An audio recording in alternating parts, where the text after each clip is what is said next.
Bonjour à tous. Dans cette troisième vidéo de la série sur les microcontrôleurs STM32, on va continuer sur les interruptions, on va en parler un petit peu plus sérieusement, en introduisant notamment les priorités qu'on peut mettre sur les interruptions avec les mécanismes de préemption qui sont associés, c'est-à-dire le fait que certaines interruptions puissent en couper d'autres.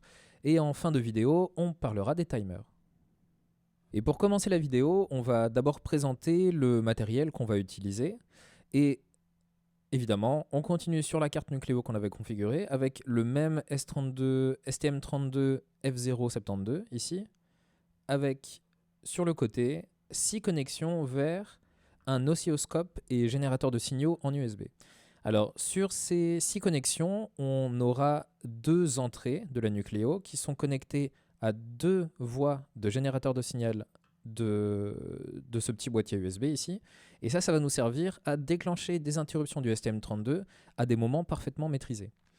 En plus, sur la Nucléo, vous avez 4 sorties connectées à la partie oscilloscope, du coup, USB, et ces 4 sorties vont nous servir à avoir des informations sur ce qui est en train de se passer au niveau de nos interruptions. Maintenant, dans QBMix, ce qu'on a pour déclencher les interruptions, du coup, donc les 2 broches d'entrée, ce seront les broches PA8 et PA9, qui sont reliées respectivement pour PA8 au premier générateur de signaux et pour PA9 au deuxième générateur de signal. Ensuite, pour cette vidéo, on aura toujours 2 routines d'interruption, même si en fait on verra que parfois les 2 routines, ce sera la même routine. Bref, pour commencer, on peut considérer qu'on aura 2 routines d'interruption et chacune aura 2 broches associées. Alors d'abord, on aura par exemple pour l'ISR numéro 1, on aura la broche active qui va nous indiquer lorsque l'on rentre, qui va nous indiquer plutôt lorsque l'interruption est en train de s'exécuter. Et on aura aussi la broche callback qui va nous indiquer lorsqu'on rentre et ensuite lorsque l'on sort du callback d'interruption. Donc ça, c'était pour l'interruption numéro 1, PC6 et PC7. Et pour l'interruption numéro 2, on aura donc PC8 et PC9 avec, toujours pareil, une broche callback qui nous indique quand on rentre et quand on sort du callback et une broche active qui, en fait, la broche active, elle sert à simuler un temps de calcul au niveau du STM32. Et ça, on le verra à l'oscilloscope. Au niveau de la configuration dans STM32Cube, on peut quand même regarder rapidement ce qui a été fait. Donc pour PA8, PA9 qui déclenchent les interruptions, ce qu'on a, c'est des GPIO en mode External Interrupt Mode. Le truc important, c'est que on va détecter une interruption sur les fronts montants, Rising Edge.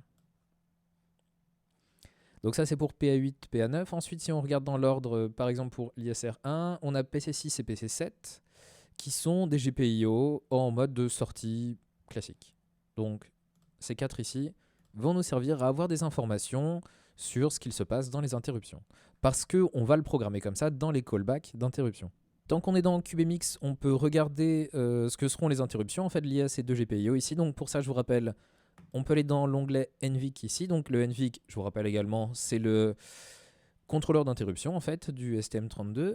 Et pour les lignes 4 à 15, donc ici 8 et 9, c'est bien entre 4 et 15, on aura une seule interruption. Et on va en reparler tout de suite en allant voir le code qui a été implémenté pour ces premiers tests. Ok, on est donc dans notre fichier main. Alors, on est toujours dans le projet interruption Nucléo. C'est le projet qui avait servi à la précédente vidéo. Ici, j'ai vidé tout ce qu'on avait fait en fait dans la dernière vidéo. Dans la boucle while, on n'a rien du tout parce que dans la boucle while de la fonction main, on n'a rien du tout et on va regarder ce qu'il y a maintenant dans le callback de notre interruption des GPIO. Alors d'abord, la première chose qu'il faut noter, c'est qu'on a un seul callback pour tous les GPIO. Et ça, c'est quelque chose dont en fait on n'a pas parlé dans la dernière vidéo. Dans la dernière vidéo, on avait juste un callback. On avait le callback qui était appelé uniquement lorsque le bouton déclenchait une interruption, le bouton bleu sur la board, sur la Nucléo. Et donc en fait, comme on avait une seule GPIO qui était capable de déclencher ce callback, on ne se posait pas la question de regarder quel GPIO donc avait déclenché ce callback. Il faut toujours le faire, en réalité. Donc j'avais simplifié dans la précédente vidéo. Ici, à chaque fois qu'on rentre dans ce callback d'interruption, on va regarder si la pin qui a déclenché l'interruption, c'était la pin associée au générateur de signal 1 ou si c'était la pin associée au générateur de signal numéro 2.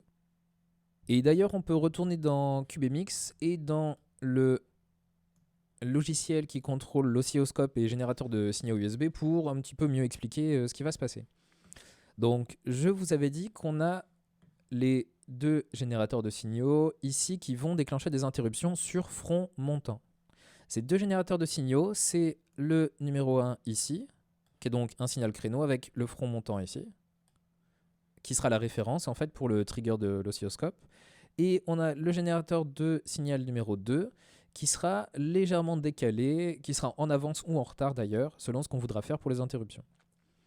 Donc l'interface, il y a pas mal de choses ici. Pour les voies d'oscilloscope réelles que vous avez au-dessus, la voie numéro 1, ici en orange, en fait c'est la mesure du générateur numéro 1. La voie numéro 2, c'est pour le générateur de signal numéro 2. Donc voilà, ça ne sert pas à grand chose, mais c'est pour avoir une référence visuelle. Et ensuite, vous avez ici donc les 6 pins qui correspondent à ces 6-là dans CubeMX.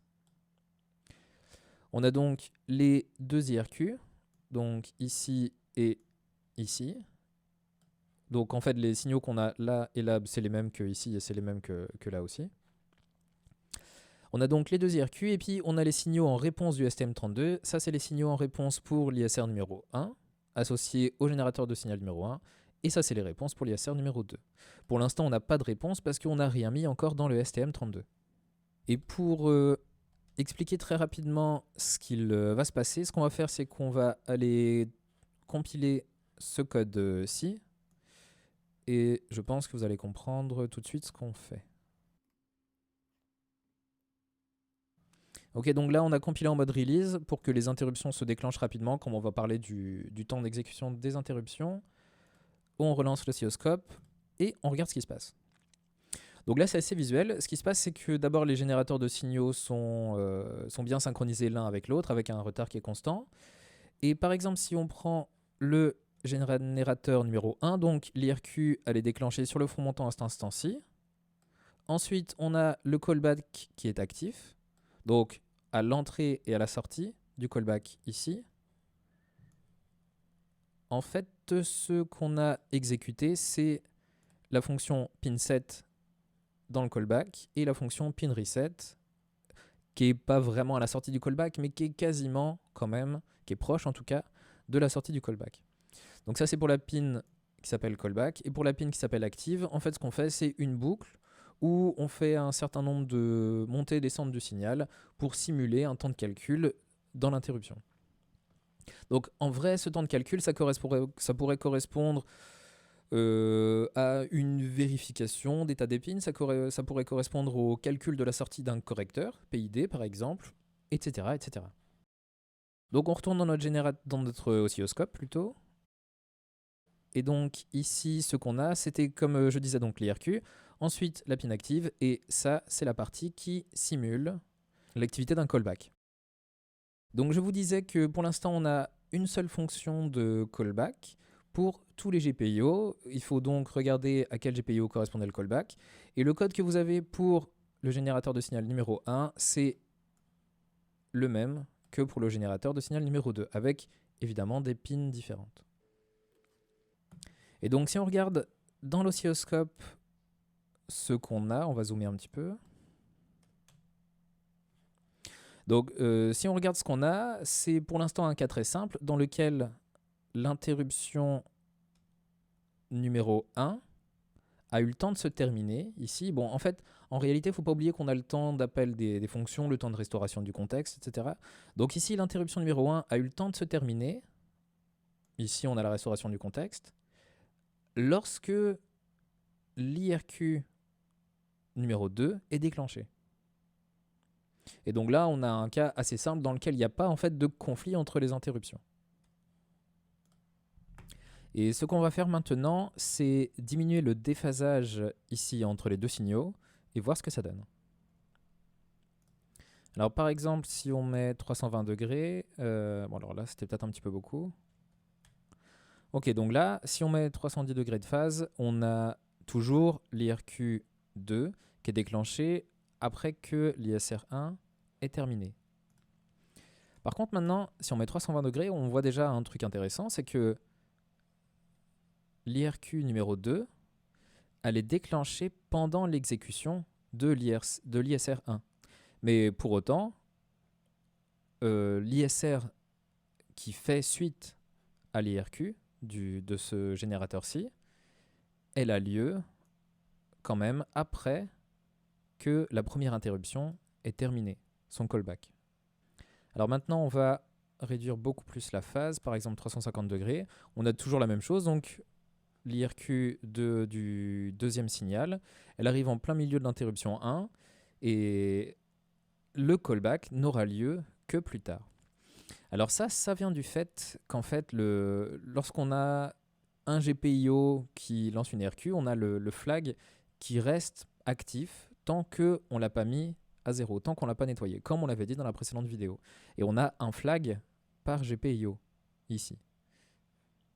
Et donc en fait, lorsque l'IRQ est déclenché ici, le flag, il va rester à 1 pendant tout ce temps-là, jusqu'à ce que le callback fasse passer le flag à 0. Mais bon, ça c'est un comportement auquel on peut s'attendre parce que, évidemment, le contrôleur d'interruption, son rôle presque principal, c'est de ne pas perdre des interruptions et de garder trace des demandes d'interruption qui étaient en attente. Ce vers quoi je voudrais aller, c'est alors par exemple une phase de 0 degré. Si on a une phase de 0 degré, alors en fait, à cause du trigger, on a quand même un léger décalage encore entre l'IRQ2 et l'IRQ1. Donc l'IRQ2, elle est toujours légèrement en retard. Maintenant, l'IRQ, elle est légèrement en avance. On va mettre 2 degrés par exemple. L'IRQ2, elle est déclenchée légèrement avant l'IRQ1. Et pourtant, vous voyez qu'il y a un truc très bizarre qui se passe et qu'on va expliquer. C'est que l'IRQ1, l'ISR1 plutôt, est quand même exécutée ici avant l'ISR2. Alors que pourtant, ici, IRQ2 était déclenché avant IRQ1. Pour expliquer ça, on va retourner dans le code. On va aller retourner voir notre callback ici, parce que finalement, tout se passe là, ou en tout cas tout se passe dans les fonctions qui appellent ce callback. On va ouvrir la hiérarchie d'appels qui apparaît ici. Alors ici, notre callback, on voit qu'il est appelé par en fait une même fonction, mais il est appelé 2 fois dans cette fonction. Cette fonction-là, le IRQHandler de HAL, dont on a déjà parlé, en fait, elle-même, elle est appelée par une fonction qui est plus bas de niveau, qui est en fait l'ISR de base du STM32. Ok, alors on ouvre ces deux fonctions. Donc d'abord, le callback, il était appelé par le IRQHandler.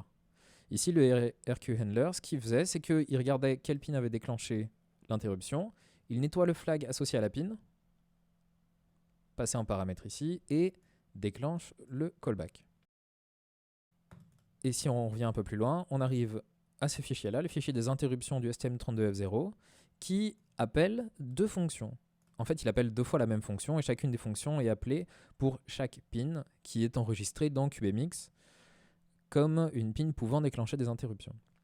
Alors, c'est une manière que vous trouvez peut-être un petit peu bizarre, mais c'est une manière de faire qui fonctionne, et c'est comme ça que HAL génère le code automatiquement. Alors maintenant, le lien entre ça et ça. Donc je vous rappelle, le problème ici, c'est que la deuxième IRQ a déclenché un petit peu avant la première, et pourtant c'est quand même l'ISR1 qui est arrivé. Donc ça, c'est lié à la manière dont l'ISR ici est implémenté. Et puis, si on revient à la base, quand même, ça vient du fait que pour tous les GPIO de 4 à 15, on a une seule source d'interruption. Cette source d'interruption, qui est valable donc pour les GPIO de 4 à 15, elle va déclencher lorsque n'importe lequel des GPIO déclenche, en fait. Lorsque n'importe lequel des GPIO est sur un front montant, cette source d'interruption déclenche une interruption qui est en particulier celle-ci. Et ensuite, ça c'est donc l'ISR qui est appelé pour n'importe laquelle des GPIO 4 à 15. Et ensuite, on appelle des fonctions HAL qui vont tester pour toutes les pins activées ici, en mode d'interruption, on aura un appel de fonction. C'est la même fonction, évidemment, mais cette fonction-là va tester toutes les pins une par une. Donc, ce qui va se passer pour nous, ici, c'est qu'on a donc l'IRQ2 qui déclenche. Ça veut dire qu'on a cette fonction-là qui est exécutée. Mais cette fonction-là, la première pin qu'elle teste, c'est non pas la pin liée à l'IRQ2, qui est celle-ci, mais la pin liée à l'IRQ1. Or, un appel de fonction sur un STM32, qui, je vous rappelle, est un microcontrôleur à seulement 48 MHz, ben ça prend du temps, ça prend des instructions assembleur. Et le truc, c'est que ce qui s'est passé là, c'est que IRQ1 est arrivé très très peu de temps après IRQ2. Et donc, dans cette fonction-là, lorsqu'on arrive à cette ligne-ci, qui est du coup pour la GPIO de l'IRQ1, ben en fait, l'IRQ1 a aussi eu lieu. La requête d'interruption 1 a aussi eu lieu. Et donc finalement, on va d'abord exécuter cette condition-là passe à vrai. Finalement, on va d'abord exécuter le callback de la première IRQ, puis le callback de la deuxième IRQ. Et donc c'est ça qui se passe. Et c'est pour ça qu'on a ce comportement un petit peu bizarre. Alors maintenant, si on veut vraiment organiser les interruptions et mettre des priorités en fait entre les interruptions, il va falloir utiliser d'autres fonctionnalités du microcontrôleur. Mais avant de continuer dans le CubeMX, on va un petit peu schématiser ce qu'on a fait jusqu'ici. Et on va repartir de notre source d'interruption pour les GPIO 4 à 15 qui s'appelait XI 415 dans STM32Cube MX. Cette source d'interruption, lorsqu'il y avait un front montant sur un des GPIO capable de déclencher une interruption, donc cette source d'interruption se transformait en IRQ, en requête d'interruption.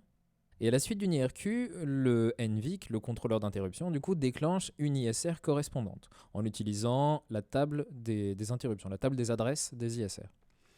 Le truc, c'est que cette ISR ici, elle ne sait pas quel GPIO a déclenché l'interruption.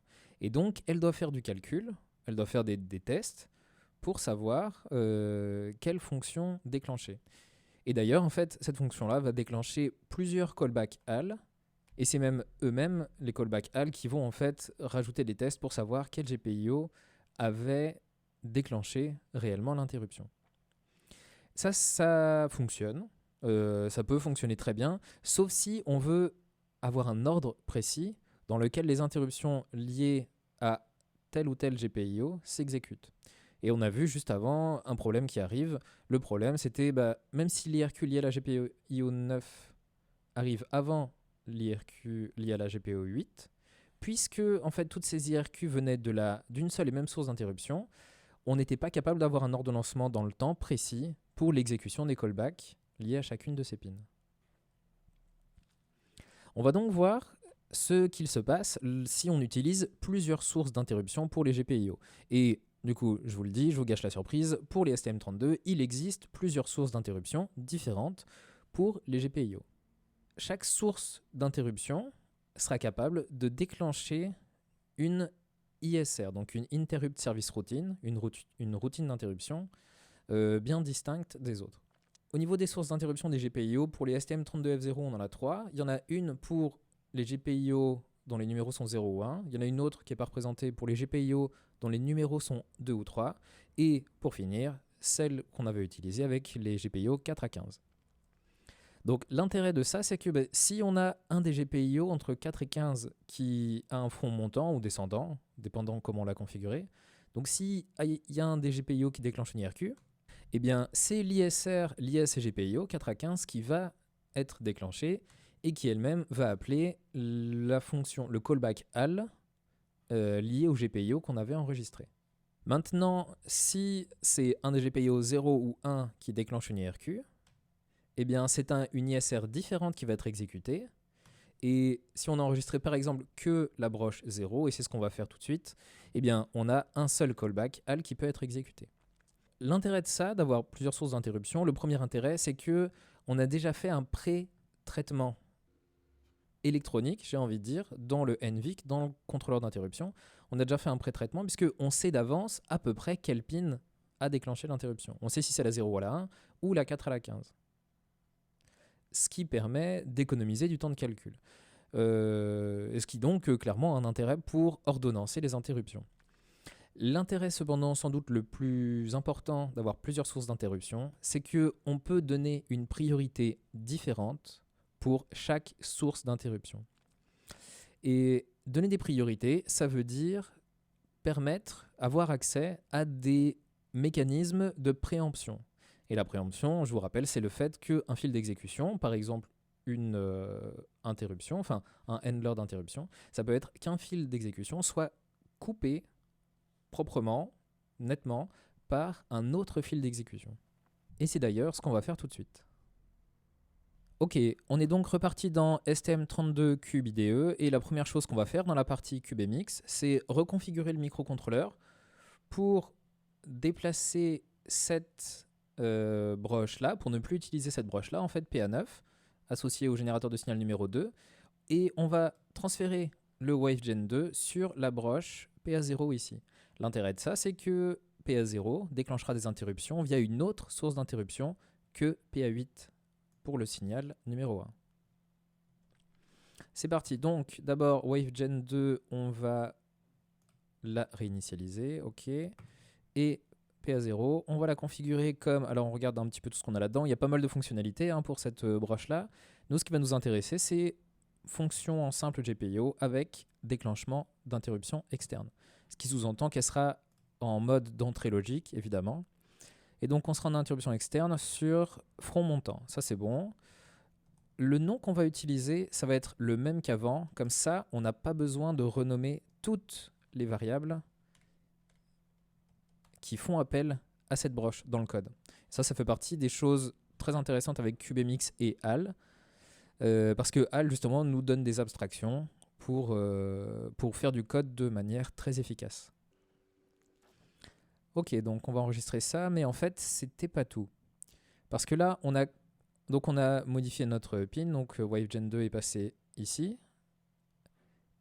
On a dit que le mode, c'est mode d'interruption, mais il faut quand même aller dans le NVIC, dans l'onglet NVIC de la partie GPIO ici, pour en fait activer l'interruption pour les lignes de GPIO 0 et 1. Hop là, et là c'est fait. Bon, et bien sûr, après avoir fait la configuration de PA0, il faut aussi aller changer le câble de place. Et donc, le générateur de signaux, il est mis sur PA0, qui est à gauche de la board Nucléo ici. Et vous voyez que la priorité, on en reparlera juste après, la priorité, on ne peut pas la changer ici. Elle reste à 0, donc on a la même priorité pour les deux. Et on va voir tout de suite ce que ça donne.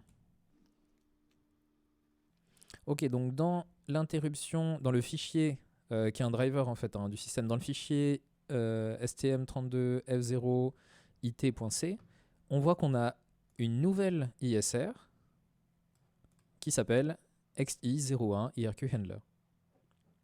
Et donc c'est bien une ISR différente de celle pour des lignes 4 à 15. C'est une ISR différente qui est liée à une source d'interruption différente.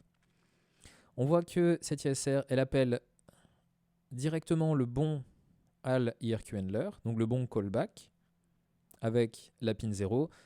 Pourquoi on a uniquement ça? Parce qu'on n'a que la pin 0 parmi les 0 et 1 qui est liée à une interruption, qui est capable de déclencher une interruption.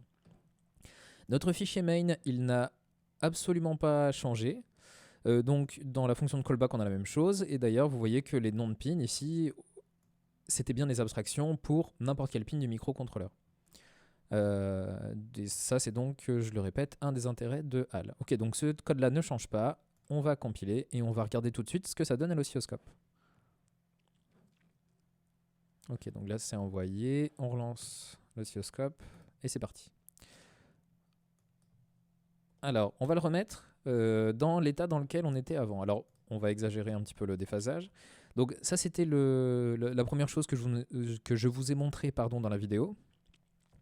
Si la deuxième IRQ arrive après la première, bon, il n'y a pas de souci, en fait, tout se déroule comme on peut l'imaginer.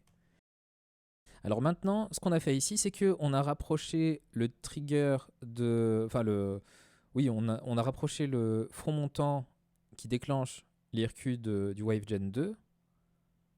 On l'a rapproché de l'instant de l'IRQ 1. Mais puisque les deux sources d'interruption derrière ça ont la même priorité, qui est une priorité égale à 0, puisqu'elles ont la même priorité, on n'aura pas de coupure de cette interruption-là par celle-ci. Maintenant, on va mettre une différence, un déphasage de plus en plus petit entre les deux.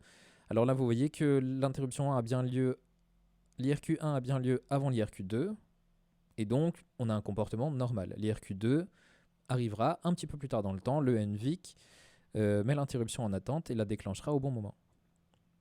Par contre, dès que, hop là, on va mettre une toute petite phase, dès que l'IRQ2 arrive avant l'IRQ1, même si c'est juste avant, on a bien cette source-là d'interruption qui va déclencher le bon callback et qui va se dérouler en entier. Et donc on n'aura pas une inversion de l'ordre de traitement des interruptions.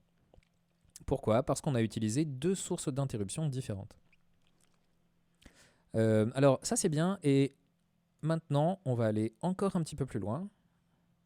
Ce qu'on va faire,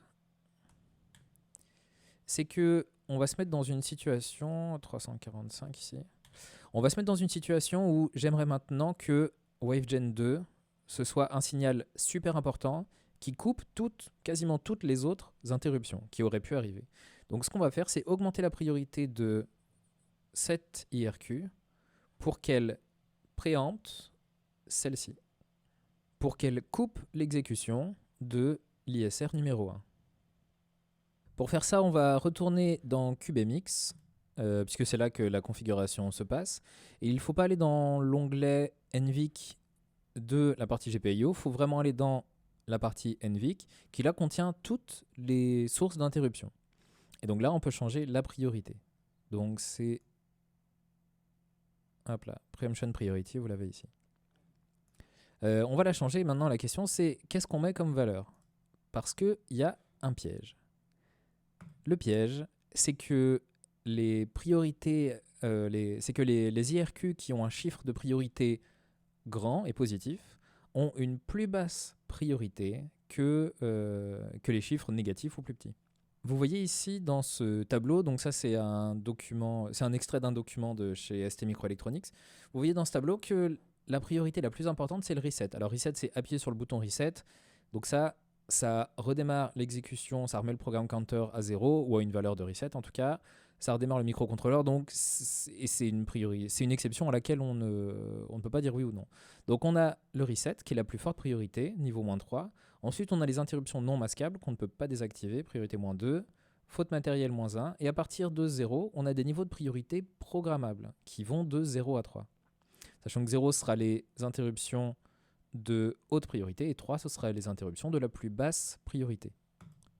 Donc ici, ce qu'on veut, c'est que le GPIO 0 est la plus forte priorité, donc qui correspond au WaveGen 2. Ça devient un petit peu compliqué au niveau des chiffres, mais on va... en fait, on a le résumé ici. Donc WaveGen 2, il est sur PA 0, et on veut que ça, ce soit la haute priorité. Donc on le laisse à 0. Par contre, l'autre, WaveGen 1, qui est sur PA 8, on va lui baisser sa priorité en la mettant à 1. On enregistre et on va regarder ce que ça donne. Alors si vous demande quel binaire compiler, il faut repasser en mode classique, en perspective de développement. On lance. Et on va voir ce que ça donne sur l'oscilloscope. Et en fait, ça donne exactement ce qu'on voulait. Alors on va redéphaser les signaux pour voir ce que ça donnait quand les interruptions ne rentrent pas en conflit l'une avec l'autre. Donc là, tant que l'interruption numéro 2 arrive, que l'IRQ numéro 2 arrive après l'IRQ numéro 1, il n'y a pas de problème. Maintenant, cette interruption-là, donc tout ça c'est la haute priorité. Si on décale l'instant de l'IRQ numéro 2 pour l'amener vers ici, on va regarder ce que ça donne. Et on voit bien que l'ISR numéro 1 a été coupé. Alors comment est-ce qu'on voit ça ? Donc c'est grâce aux signaux ici qui, je vous rappelle, sont générés par du code, par du logiciel. Donc ce qu'on voit ici, c'est que la pin qui nous dit que l'interruption est active, il y a 10 petits bouts de créneaux comme ça. Donc là, on voit que on est rentré dans le callback de l'ISR numéro 1. Ensuite, on y reste. À un moment donné, le callback est coupé parce qu'on voit qu'on n'a plus la pin d'activité. Donc le callback a été préempté.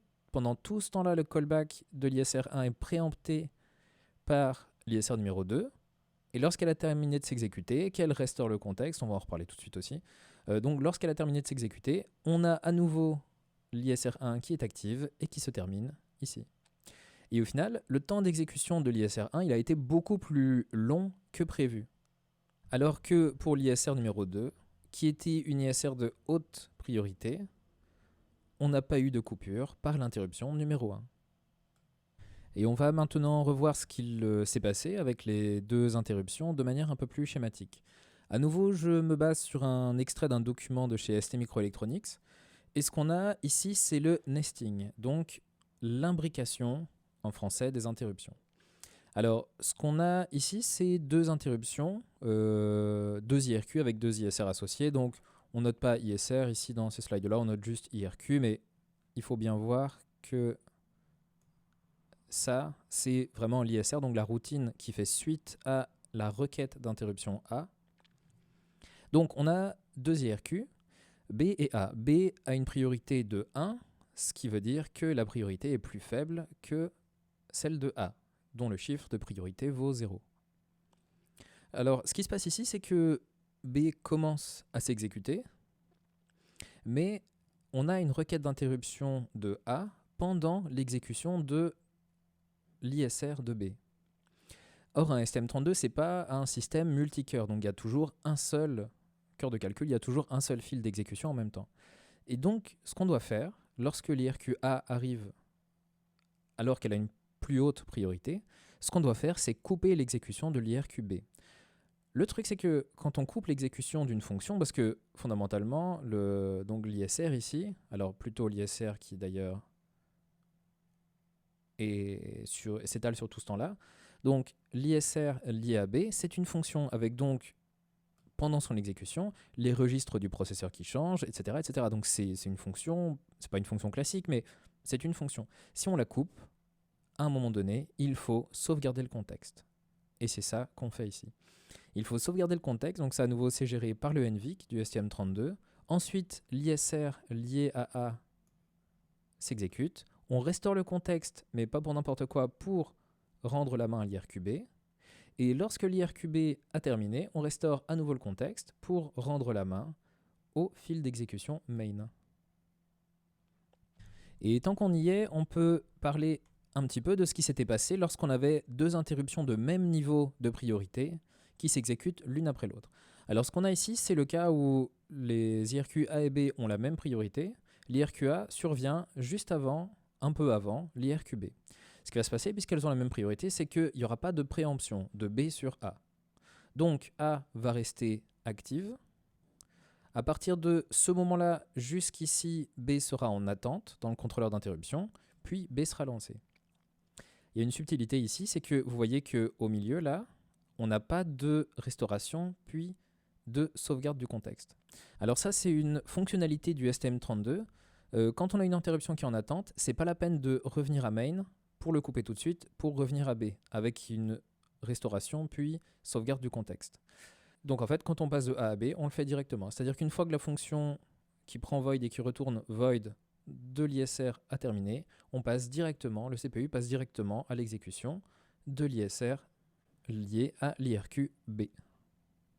Et avant de passer à la deuxième partie de cette vidéo et au timer, je voulais insister sur le fait que la préemption, ici, elle est gérée par le contrôleur d'interruption du STM32. Et c'est très différent de ce qu'on a vu dans les vidéos sur Linux temps réel. Puisque Linux, c'est un système d'exploitation, et sur le STM32, on n'a pas de système d'exploitation. Alors, on pourrait en mettre un système d'exploitation. Donc, si vous allez dans CubeMX et dans Middleware, ici, vous voyez que vous avez FreeRTOS. Alors, bon, c'est du travail de comprendre comment fonctionne et d'utiliser FreeRTOS. Alors, c'est un micro-système d'exploitation temps réel, FreeRTOS, quand même, pour en parler un petit peu, qui est open source et qui a été racheté et maintenu en partie par Amazon pour ses web services. Et donc, FreeRTOS, c'est utilisable sur le STM32, mais nous, on va oublier ça. En tout cas, pour le cours de cette année, on n'en a pas besoin. Et on va donc juste utiliser les mécanismes de préemption du contrôleur d'interruption. Et on passe maintenant à la deuxième partie de cette vidéo dans laquelle on va parler des timers. Pour ça, la configuration du microcontrôleur a un petit peu changé et on va commencer par la présenter rapidement. Alors, ce qu'on aura ici, les timers ici d'abord ne sont pas encore configurés, on va le faire ensemble. Mais ce qu'on a tout d'abord, c'est un petit changement des pins en sortie. Donc on a toujours une IRQ lancée, déclenchée par le générateur de signal numéro 1 uniquement. Le numéro 2 a été supprimé. Avec les deux broches ici qui nous disent quand cette interruption est active. Donc l'interruption liée à cette IRQ. On a une broche qui nous dit lorsque la boucle while de la fonction main principale est active également. Et puis on aura ces deux broches qui vont nous dire, donc là pour l'instant elles ne servent à rien, ces deux broches qui vont nous dire lorsque l'interruption du timer est active. Et on regarde tout de suite ce que ça donne. Donc là le programme il a déjà été écrit, compilé, je vous montre d'abord ce qu'il fait. Ce qu'on aura c'est pour la pin associée à la fonction main, en fait on a un clignotement continu tant que la fonction main est active. Ce qu'on a également, c'est donc lorsque le générateur de signal numéro 1 a un front montant. Donc le front montant, il est ici. Quand ce générateur-là a un front montant ici, on a donc le callback qui est lancé avec dans le callback un clignotement. Ça, c'est pour voir quand est-ce que le callback sera coupé, s'il est coupé à un moment donné. Et donc on voit bien ici qu'on a une interruption qui est de plus haute priorité évidemment que la fonction main. Et donc on a eu préemption à chaque IRQ. Ici on a préemption de la fonction main pour entrer dans l'interruption. Donc là, pas de surprise, c'est ce qu'on avait avant. Et maintenant, on va rajouter un timer. Pour rappel, un timer, assez bêtement, c'est un compteur qui déclenche un événement après un certain temps. Alors les timers, c'est les éléments très importants des microcontrôleurs. Nous, par exemple, on utilisera le timer 2. Et donc un timer, comme je disais, c'est un compteur qui s'incrémente automatiquement à l'aide d'un certain signal d'horloge. Et le truc qui est super important avec un timer, c'est qu'il n'a pas besoin que le CPU soit en train de s'exécuter. Le timer, il est vraiment incrémenté automatiquement avec un signal d'horloge qu'on peut d'ailleurs choisir pour le STM32. Et donc peu importe que le CPU soit en train d'exécuter la fonction main ou une interruption ou quoi que ce soit, le timer, il s'incrémente et il déclenchera l'événement lorsqu'il arrive à une valeur qu'on aura configurée. Donc le timer, c'est un composant électronique indépendant du cœur du processeur. Alors nous, ce qu'on va utiliser comme horloge, c'est l'horloge interne du STM32 qui tourne à 48 MHz. Et le prescaler, donc qui sert à augmenter la période du timer, on va le laisser à 0. Par contre, la période du compteur, on va la mettre précisément à 2400. Alors pourquoi 2400? Parce que l'horloge qui incrémente le timer, ou décrémente, ça dépend comment ça fonctionne exactement, mais bon, peu importe. Donc l'horloge, c'est l'horloge interne du STM32, 48 MHz. Si on divise ça par 2400, ça nous fera 20 kHz. Ce qui est dans l'ordre de grandeur du signal à 10 kHz du générateur de signaux. Et on va aller voir tout de suite dans le NVIC, toujours le contrôleur d'interruption, pour créer une interruption liée au timer. Et cette interruption, on va la laisser avec une priorité de 0 pour l'instant, pour voir un petit peu ce qu'il se passe. Donc on va laisser à la fois l'interruption pour les GPIO et à la fois l'interruption pour le timer à priorité de 0. Maintenant que CubeMX a sauvegardé notre travail et généré automatiquement du code, on va repasser en perspective de développement et on va aller explorer un petit peu nos fichiers. Par exemple, dans ce fichier-ci, stm32f0xxit.c, on a les handlers d'interruption. Donc on avait celui qui correspondait au GPIO de 4 à 15, et puis il y a le nouveau handler pour notre timer 2. Donc ça, c'est une ISR, c'est une fonction qui ne prend rien, qui ne renvoie rien. Et dans cette ISR, on appelle directement une fonction HAL, puisqu'on utilise toute la couche HAL pour le matériel. Alors on va aller voir tout de suite à quel endroit est déclarée cette fonction. Et donc, cette fonction-là, qui est le handler HAL du coup, qui est une sous-ISR si vous voulez, elle est déclarée dans le fichier elle est implémenté même dans ce fichier-ci, qui contient du coup des choses liées au timer, gérées via HAL. Alors, cette fonction-là, elle est assez grosse. On n'a pas le temps dans cette vidéo de regarder tout ça. En plus, bon, les fonctionnalités sont différentes pour chaque timer. Si vous voulez aller plus loin là-dedans, il y a pas mal de ressources qui parlent de ça sur Internet. Et puis la référence, ça reste quand même la documentation du STM32 que vous êtes en train d'utiliser. Alors, ce qui va nous intéresser est là, dans la partie Update Event. Et en particulier, la fonction qu'on va utiliser, donc la fonction qui sera appelée et que nous, on va utiliser, ce sera celle-ci. HAL timer period elapsed callback. Le callback qui est appelé lorsque la période du timer est arrivée à son terme. Alors ce qu'on peut faire tout de suite, c'est aller regarder où est-ce que cette fonction est déjà déclarée, parce que là le code on pourrait le compiler, et c'est quelque chose qu'on a déjà vu du coup. Ici on a une fonction qui est préécrite, mais qui est inutile en fait. Et cette fonction-là, comme nous dit les commentaires, elle peut être implémentée dans le fichier utilisateur, c'est-à-dire le fichier main.c ou un autre fichier. En tout cas, elle est déjà déclarée quelque part et on peut aller directement mettre ceci dans main.c. Alors la question qu'on peut se poser, c'est où dans main.c? Eh bien, ce qu'on peut faire, c'est dans la partie 4 de code, en dessous du callback qui avait déjà été déclaré ici, implémenté plutôt ici. Ok, alors là, on est prêt à écrire du code concernant le timer qui a déclenché l'interruption. Et d'ailleurs, vous voyez que la fonction ici, elle envoie un timer en paramètre. Et d'ailleurs, le timer lui-même, il sera défini, il sera représenté dans le code comme une structure. Et donc là, on renvoie un pointeur sur la structure. Ce timer-là, en fait, on va regarder si c'est bien timer 2. Et pour savoir, en fait, mais c'est quoi timer 2, on va revenir un petit peu au-dessus dans le code ici. Donc par exemple, si on remonte, on voit qu'on a l'initialisation de l'USART, on avait les GPIO, et ici, vous avez une fonction d'initialisation de timer 2. Donc ça, c'est du code généré par CubeMX, c'est automatique. Et vous voyez que le timer, notre timer, il s'appelle HTIM2, ici.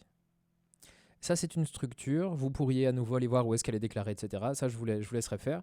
Mais en tout cas, quand on veut transmettre cette structure à une fonction, HAL, en C, on envoie assez rarement une structure par copie, mais on envoie un pointeur sur la structure. Et donc, voilà, ça c'est pour envoyer le timer. Du coup, on prend son adresse avec l'opérateur et. Mais alors, on va en revenir à notre callback. Ici, c'est un petit peu l'inverse, c'est-à-dire que c'est HAL qui vous renvoie un pointeur sur le timer, et donc vous, ce que vous devez faire, c'est vérifier si le pointeur sur timer qui a déclenché l'interruption, il faut vérifier si c'est bien le même pointeur que notre timer 2 ici. Et donc, si c'est bien timer 2 qui a déclenché l'interruption, alors on va faire un truc dans le code d'interruption. Ce que je vous propose, c'est assez simplement de copier et modifier très rapidement le code qu'il y avait au-dessus.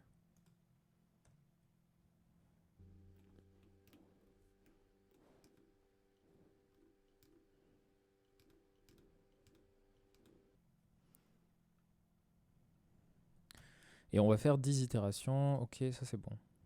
Donc ce qu'il va se passer dans le callback du timer, lorsqu'il aura expiré, lorsqu'il aura atteint la valeur qu'on avait définie, c'est que si c'est bien timer 2 qui a déclenché ce callback, ici ce sera toujours le cas, mais bon, il faut prévoir plus large. Si c'est bien timer 2 qui a déclenché ce callback, alors on va mettre la pin correspondant au callback pour dire que le callback a commencé. Cette pin-là, on va la mettre au niveau haut. Ensuite, on fait 10 clignotements de la pin d'activité. Et on termine par remettre à zéro la pin de fin de la pin du callback. Mais pour un timer, c'est pas tout. Par défaut, un timer, lorsqu'on démarre le microcontrôleur STM32, par défaut, le timer, en fait, il démarre pas. Et donc, il va falloir explicitement lancer le timer dans la fonction main. Alors, dans la fonction main, vous avez plusieurs sections de code. Ici, on est dans la boucle while principale. Je ne vous l'avais pas présenté d'ailleurs, mais bon, ça, c'est la partie qui fait le clignotement en continu, qui indique que la fonction main est bien active. Et dans la partie d'initialisation, après avoir initialisé les GPIO, l'USART et le timer 2, Eh bien, ce qu'on va faire, c'est qu'on va appeler une fonction al qui va commencer comme ceci, et ensuite on lance l'autocomplétion pour avoir un truc qui ressemble à démarrer mon timer, démarrer le timer et l'interruption qui va aller avec. Ensuite, dans le prototype de la fonction, vous voyez qu'il nous faut un pointeur sur timer, et automatiquement, Eclipse vous propose d'envoyer l'adresse de la structure HTML2. Et avec ça, ce sera bon.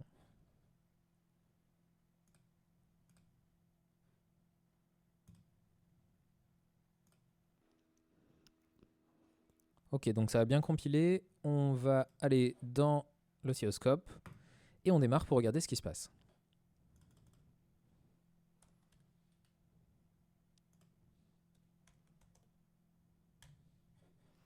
Ok, donc il se passe pas mal de choses. C'est assez difficile à comprendre, donc on va faire une pause. Et on va lancer par exemple, alors je vais prendre une frame qui m'intéresse. Et bien celle-ci est très intéressante. Alors ici ce qu'on a, c'est une synchronisation sur ce front montant ici. Alors pourquoi est-ce que tout bouge? On va prendre les choses dans l'ordre. D'abord, en bas ici, vous avez ce qui concerne le timer. Le timer, première chose qu'on remarque, c'est qu'il ne s'exécute pas du tout, enfin il semble ne pas s'exécuter du tout à période constante, alors qu'on s'attend quand même pour une période de microcontrôleur à ce que la période soit très stable. Même si on sait que l'horloge, selon ce qu'on choisit comme horloge, n'est pas toujours super stable. Mais bon, en tout cas, ici, c'est clair que le timer, il marche pas bien. Il fonctionne pas comme il devrait.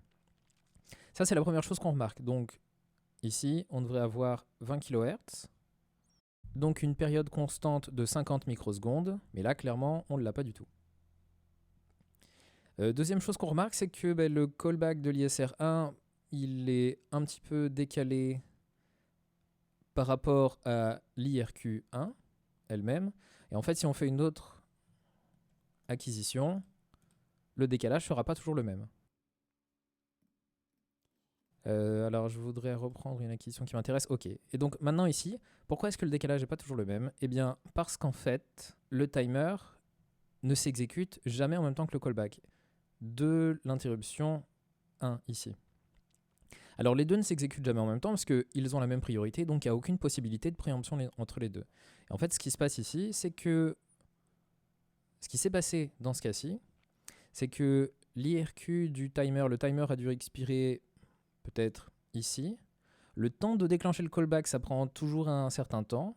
Donc le changement de contexte, il n'est pas infiniment rapide, etc. Donc c'est le timer qui s'exécute. L'interruption ici 1, elle est en attente jusqu'au moment où on exécute vraiment le callback numéro 1. Alors ici, on voit qu'il y a un problème de temps réel parce que les choses sont complètement confuses, il n'y a aucun ordre d'exécution bien précis. Et donc, il faut mettre de l'ordre dans tout ça. Et quand on fait du temps réel, à un moment donné, il faut choisir qui est prioritaire par rapport à qui. Et là, ça se discute. On peut se dire que le timer n'exécute pas beaucoup de code et que donc il devrait être prioritaire. Il devrait pouvoir préempter l'ISR1. On peut aussi se dire l'inverse, si le calcul qui est effectué dans l'ISR1 est très très important et ne doit en aucun cas être coupé. En tout cas, il faut mettre des priorités là-dedans. Et ce qu'on va faire, c'est ce que je viens de dire. C'est pas ce qu'on fait systématiquement. Les timers n'ont pas forcément les plus hautes priorités. Mais là, ce qu'on va faire, c'est qu'on va mettre une haute priorité à notre timer pour qu'il s'exécute à période constante de 50 microsecondes. Et c'est donc reparti dans l'IDE. Donc on retourne dans la partie CubeMX en mode MX. Ce sera plus visible. Ok, et donc pour changer la priorité, on ne doit plus toucher au timer. Le timer, il a l'air de fonctionner. Il ne fonctionne pas très bien. Il ne fonctionne pas comme on s'y attend. Mais en tout cas, au niveau du timer, il n'y a pas de souci, ça tourne. On va donc aller dans le NVIC et on va changer la priorité du timer. On veut que le timer ait une haute priorité, c'est-à-dire on veut que l'interruption des GPIO ait une plus basse priorité. Donc on monte le numéro de la priorité ici. On régénère le code. Et en fait, à ce niveau-là, il n'y a plus rien à changer dans main. On peut directement lancer le programme et on va recompiler finalement tout ce que CubeMX a changé Pour nous, c'est assez transparent, c'est graphique.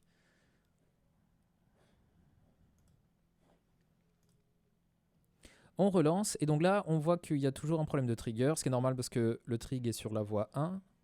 Mais si on fait une seule acquisition, eh bien on voit qu'on a exactement le comportement souhaité. Ce qui se passe ici, d'abord, c'est que on peut observer quand même que la fonction main, c'est celle qui a la priorité la plus basse. Donc elle est toujours coupée par toutes les interruptions, peu importe que ce soit les interruptions liées au générateur ici, ou bien les interruptions liées au timer.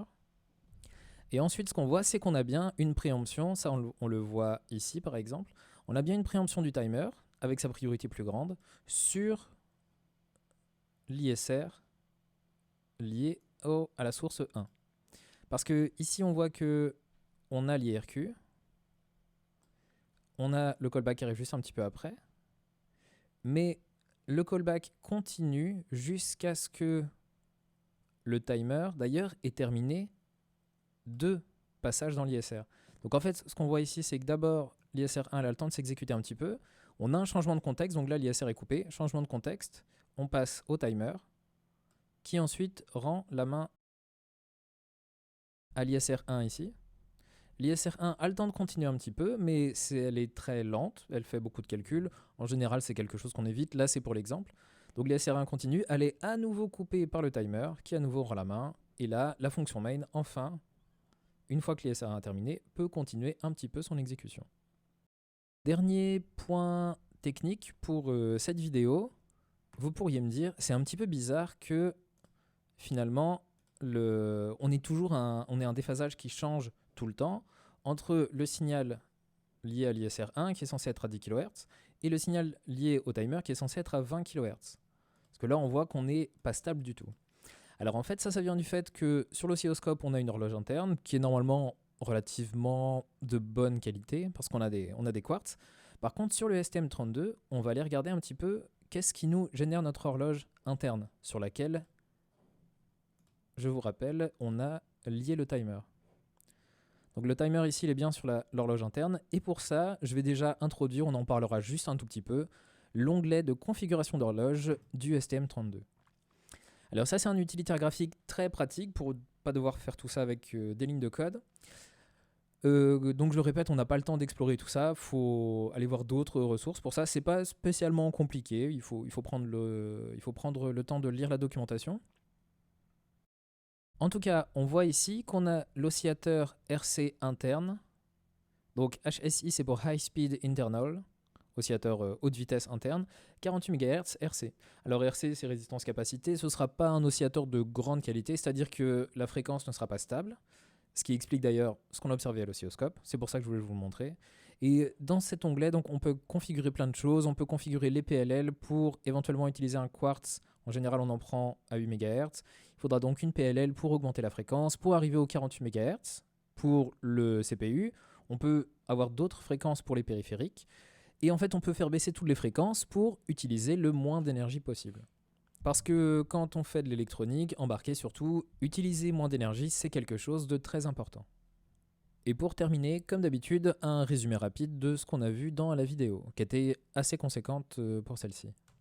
Alors la première chose dont on a parlé, c'était les priorités des interruptions. Donc on a vu comment configurer le NVIC, c'est-à-dire le contrôleur d'interruption du STM32. On a vu comment configurer le NVIC pour donner des priorités différentes à des GPIO différents. Et on a vu que donner des priorités plus fortes ou plus faibles à certaines interruptions, ça permettait en fait d'avoir des mécanismes de préemption gérés par le NVIC. Et la préemption, ça permet à une interruption urgente de couper l'exécution d'une autre interruption moins urgente.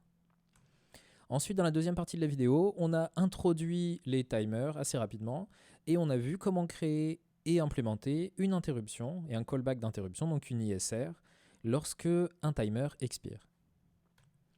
Ce que je vous conseille maintenant, c'est de prendre le temps de regarder peut-être à nouveau tous les projets qui ont été faits, parce qu'il y avait des manipulations, il y avait des bouts de code qui étaient déjà faits pour vous dans cette vidéo. Je vous conseille vraiment de tout refaire vous-même. Ce sera une bonne préparation pour la suite du cours et pour le laboratoire. Alors maintenant, Évidemment, ce qu'on a vu là dans cette série de 3 vidéos, c'est pas tout ce qu'il faut savoir sur les STM32. Il y a beaucoup d'autres choses. Alors évidemment, il y a beaucoup d'informations il y a beaucoup de ressources sur Internet.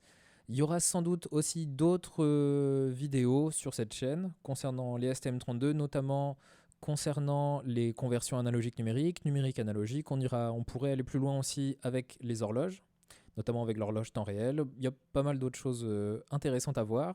Et si vous voulez être notifié des prochaines vidéos, vous pouvez, je vous rappelle, vous abonner à la chaîne YouTube.